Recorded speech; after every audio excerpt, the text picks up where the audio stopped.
It was a dark and stormy night. No, really, it's a dark and stormy night here. So if you hear some background noise like rain or thunder, well, let's just add it to the atmosphere.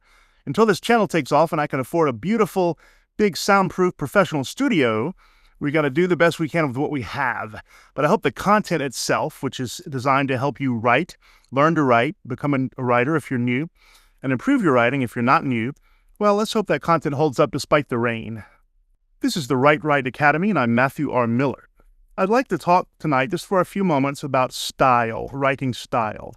Style is kind of hard to define, in my opinion.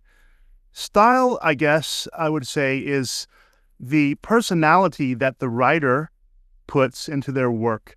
It's the part of themselves they put into their work. So let's compare it to music. Think about some bands, that you hear them and you know, oh, that's got to be so-and-so. If you're like the classic rock era, Led Zeppelin, there's Social Distortion.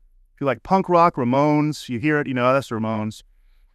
If you like pop music, you hear, Miley Cyrus, you think, oh, that's Miley Cyrus. Because every artist has their own style that they impart into their work, even if they mean to or not. It's going to come through.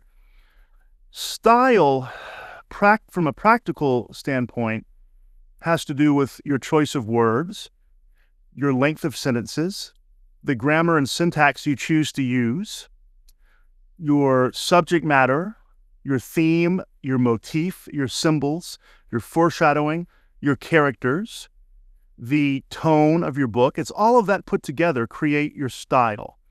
And it's hard to study style, in my opinion, as like this academic thing, because style, of all the parts of writing, I think style is the part that is the most artistic, that flows creatively from the writer.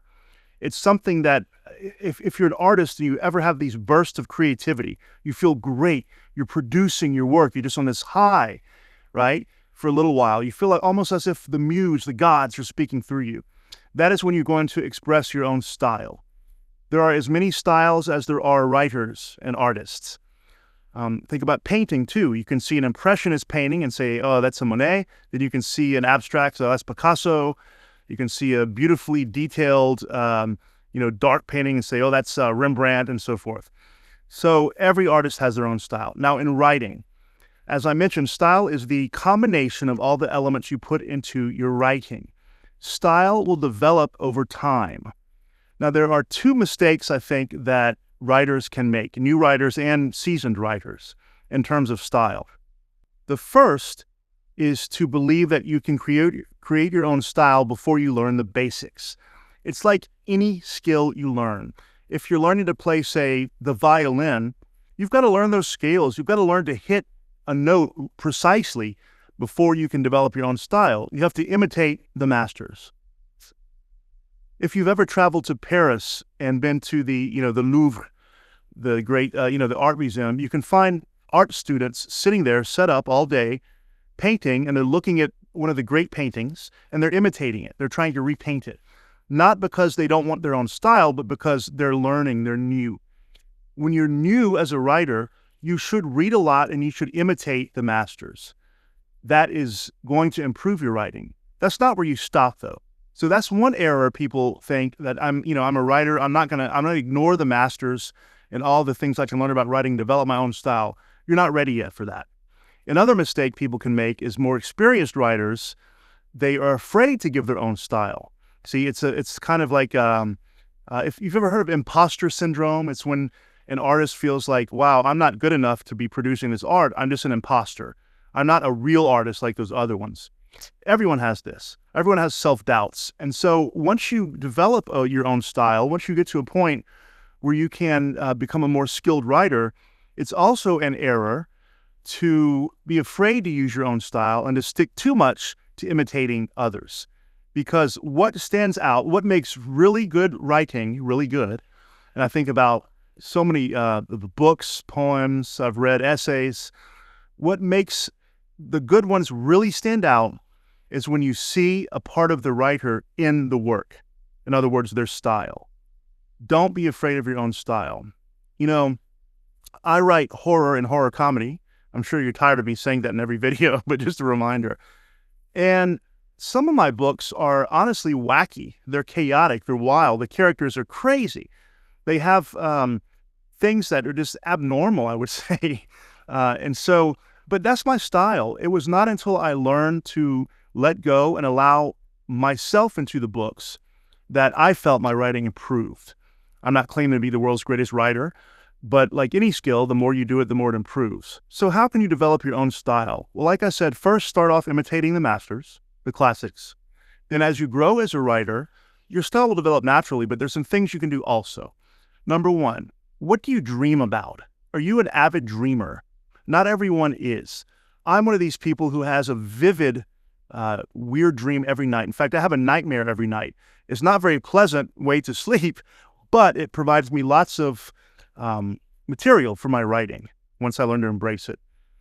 Do you have daydreams? Do you have desires, fantasies? Do you have weird interests and hobbies? All the things that other people might say are weird about you or about me are really not. They're the things that make us unique. And that is what style is all about. So don't be afraid to put that uniqueness into your work. My first book that I ever published has all sorts of characters in it who are, I don't want to give it away and spoil it if you haven't read it yet, but some characters I put in there that are just out of the blue, out of left field. And even to this day, I go back and say, why did I make that kind of character in the book? Should I remove her or him? And I think, no, that's part of who I am. That's my style. It's, your style is going to be, some people are going to think it's weird and not like it.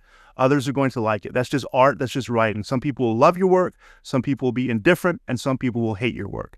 There's no avoiding that. Even the greatest artists of all times, like, did you know the French Impressionists, when they first had their show, the art world laughed at them. They thought, this is terrible. This is like a child's painting. Now they're considered some of the great artists of all times. There are going to be people who don't like your work. It doesn't matter. That's just a fact.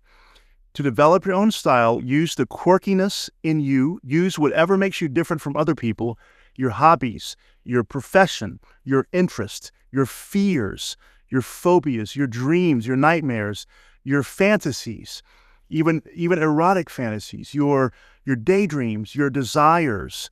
When you listen to a beautiful piece of music, what emotions does it bring out in you?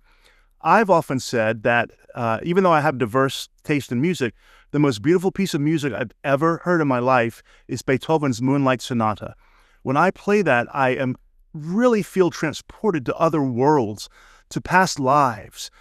And that is part of style. Use all of these things that inspire you, that make you unique, and put those into your writing. So those are the two mistakes people can make. New writers can try to develop their own style too soon before learning how to write. More experienced writers can be afraid to put their own style into a work because of imposter syndrome. Avoid either way. Remember, writing is a skill and an art. It's something you learn and develop. Some people are naturally born talented in some field, writing or music or whatever, speech, whatever, sports, while others are not and have to learn it. Either way, you can become a very good writer. If you look at it as a skill, if you study it, if you read, if you write every day, you can become a good writer, even if you're not born a genius, a gifted genius writer, even if you are. So that's style. It's what you put into your work. It's the things about you that make you unique that come out in your work. Don't be afraid of it. Develop it, learn it, because that is what's going to eventually make your work stand out from all the rest and just hopefully make it something great, a great piece of literature. I hope that helps. It's hard to talk about style because it's so ambiguous and kind of subjective, really. I hope that makes sense. You're watching the Write Right Academy. Please like and subscribe. I'm Matthew R. Miller.